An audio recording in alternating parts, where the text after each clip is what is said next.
Nana Nkansah Boadu say agro woni ni so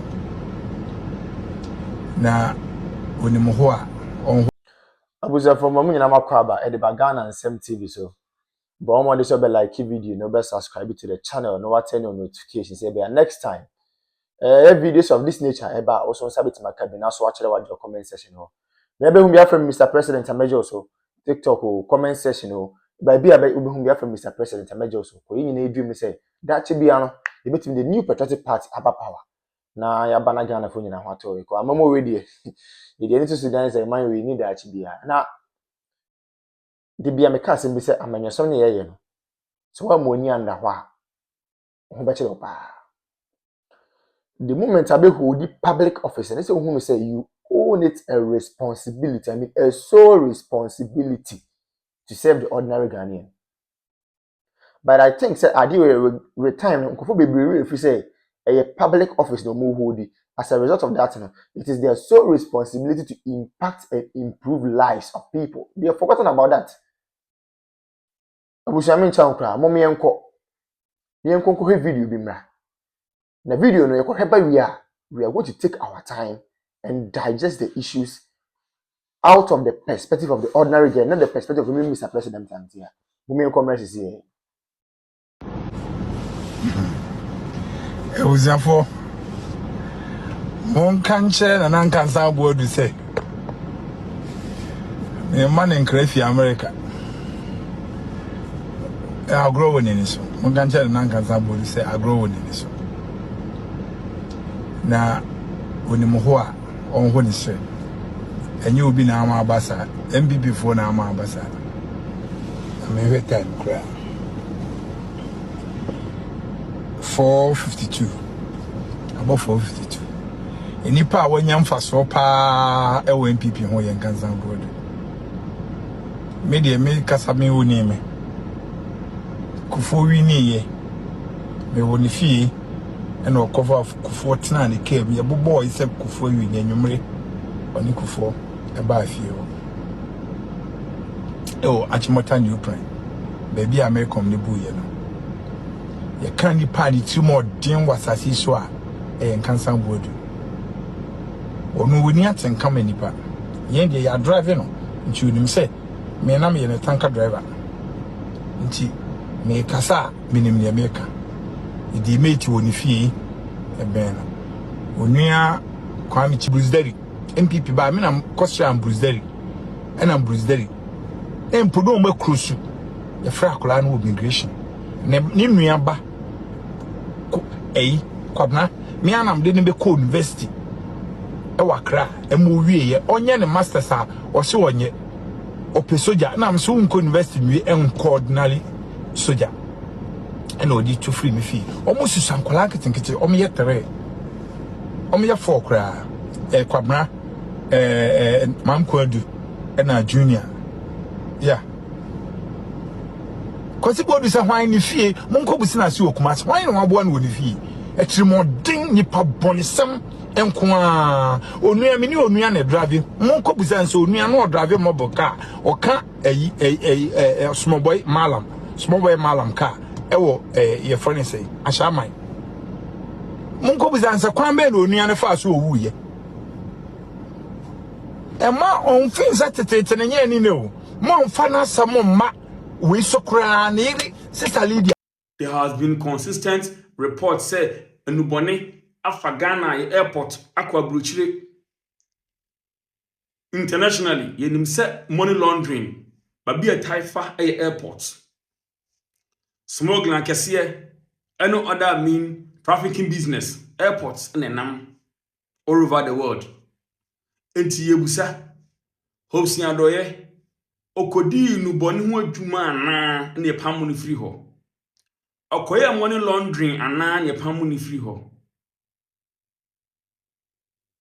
okoye bibi katasoshe ne pamu ni free wanda Kufuor ado ana se hopsin wanye bibia na ne hu ahi ne hu ofe ana ne dwumade no dibro so enti ne pamu ni free ho no mayesre wampani mahama mayihu tisomawe accountability ayadea ehiaye transparency yadea yemfa ni agro If you say pese hu bibia mu frenchem ni ehu nipa ese efata se krowe mu akwanya ba eba mo madi ne manim as hopes andoye so se fata se otimi edi bibia no mu krowe mu a osore no gina yesu ata nachi as o se onse so mfata se kroyi mu odi bibia ni mu a se wantwi kanana ni kululu bi ewo ne ho a eno so sorry ya kacha say abrante tenase onse mfata enti mo NDC for so mo say probity and accountability enti saa mo ade no momfa mu owura Obusandoye eho nkonta yen hwehwe mu mayen mo hwehwe nneema mu mayen mo hwehwe Obusandoye nneema mu mayen eho hia yen. It's for God and country.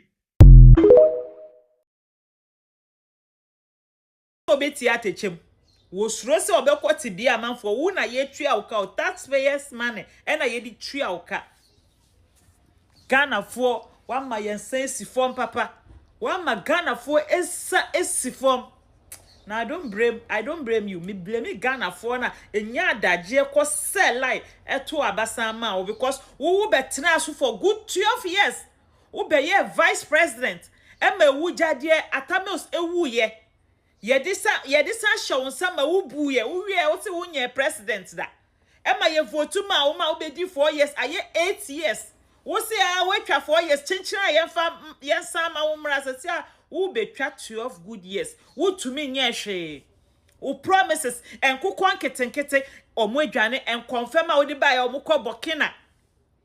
Koko fu a wo promise omo se wo betu ebula ama koko farmers bia wo ba ye wo beti koko no so ewum. Wo nsan so ntua ka wo firi omo koko wo di omo ka.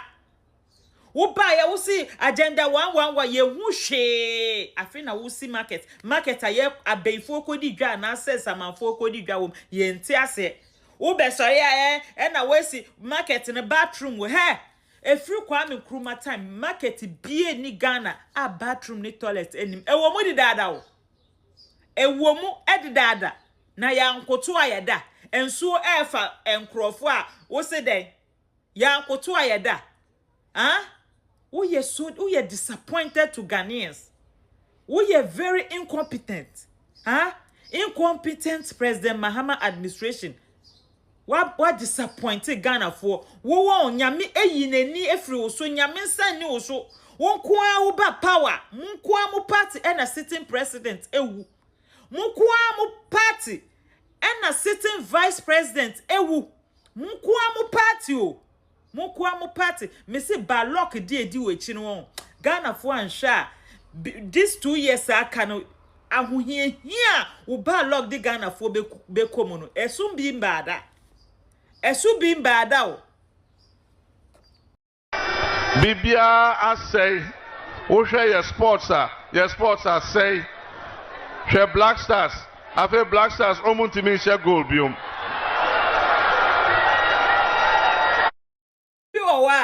ni incompetence na ewo nu mu no wodi be ya ne nte be ne ya nte obedi kan appointed the akire wo se wo na wo testa so na for ni na ekire no such an incompetency ye the world cup na be fie Brasters ya she goals say woto e bi nsi da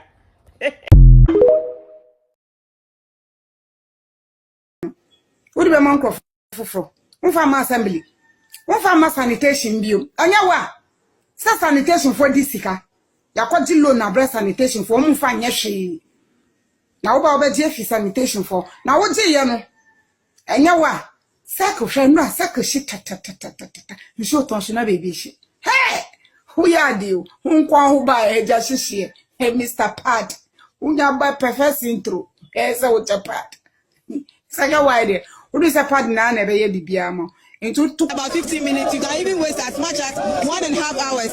So we are just pleading. They should just come to our aid. Make it a little more trouble so that it will be. I'm a teacher and I'm still here. My learners are in school waiting for the teacher and the teacher is still here. So we are just pleading. They should just come and fix it for us. We beg them. How long have you been waiting? Oh, I got here for almost 4 hours. Yeah, if I'm not, yeah, 4 hours. Because I got here before 6 o'clock and we are still here. It's 9 something. So it's more than almost 3-4 hours we've been here. And so these are the more residents who are gathered here, sharing their flight here. I understand your frustration, but let me engage some of the organizers of this particular demonstration. Now we understand you've blocked the road for close to 3 hours. She says she's a teacher. She's not able to go to school. So how long are you going to continue this? More than 4 hours. More than 4 hours. Join down. See we dey bia ye kan ho asem. Oman we just say yenim oman issue ayewo. Ko ye hwe ne ma papa na adan kwaku for Dr. Laji Mahmood Bawumia ye de ma oman we a. Any 2024 elections eko, e no ma Dr. Bawumia e den e de kire Ghana for say me ba we na me ye ma mo na. Busia na ke ye nsem fata de yensa kan. Serious. So in fact, on my bit me could borrow or my be presidency. On my bit me could borrow or my be leaders are KBA, the new patriotic party, the leaders of the party, KBA borrow another African country to cause development there. For the first time in the history of the country, we have generalized free senior high school. The word is generalized.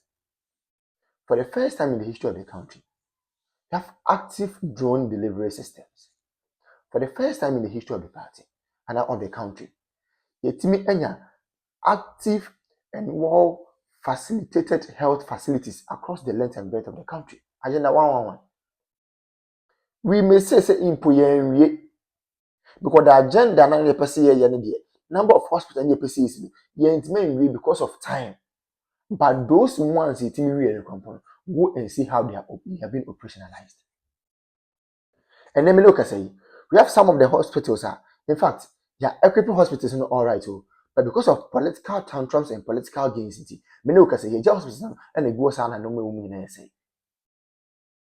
It is a Kenyan who saying a no man in Abaya. It is a kind of candy was I would to me was I mean, say almost same people for for. Name my comfort my sacrificing discard to what the hospitals are most of my account for. I comfort my facilitating me on funded free seniors who some account for. You see, any Ghana for debut. Na fe na tables na tani afi dem mokekam kakaka. Why are they shouting? Obi ankara no ntum ne nko no ho. Asofo no mo nkoma no ntu asofo no with the greatest of respect, omo nkoma no ntu ne nko nyina ho. Chief imam for ne nkoma no ntu ne nko nyina ho. Politicians ne nkoma no ntu ne nko nyina ho. Market women no nkoma no ntu ne nko nyina ho. Obi ankara no ntu ne nko nyina ye ho. 2020 Jua, then we will know the way forward. Yeti kroma obi so ono ba ono the credit scoring system be ba mo so open konketenkete. Nanze bibini na nkasa de se bi ye bibia yanketenkete ya adwen yanketenkete ye bibia ye bia invest square ye yanketenkete. We want everything in pieces. We don't want everything in bulk. Adi asem kra ni. Obi ma credit scoring system also open konketenkete. Obi introduce electric or electronic bus systems, most of them konketenkete. Is any one there? You people chose policy, you people chose music over policy. Then you tell me ho papa, and I feel them go watch them. Me na wo ne wo sia chem say bi, me na me go catch you Rajon Dramani ma say all members come to Mutu one. Ye wa ha. Digitalization ye start say ye mo say there bi. Digitalization and to kinki, nti mo pe kinki sika. Nti amamu papa na ba, o mo ma mo kinki, amamu a ade na mo kam. Ye wo krom ha ya. And the Rajon Dramani mama could not encanfo mu gafo catch up say, oh, gafo de oh, na mo de onye kinki na mu hia utilization bia. And I gafo so okay, you better ba na ma boom boom boom boom. Mo to ba ma kinki government it me Say dey ko ye kra de menu now to me who letter bi a yoko for tro ye eba council of state member voter region. Na me say fiam hey Remona Chapa ya hype say where can say Israel train. But the issue is true. Okay, the letter now was say Council of State member no were former staff Emanam 1, which is never true. Onye Juma or da. And Onye Juma or da. Amanam 1 for the first time. Nam 1 I post. Oh yes, Nam 1 I post. Yeah, no catch you. We say, oh, the panel boy.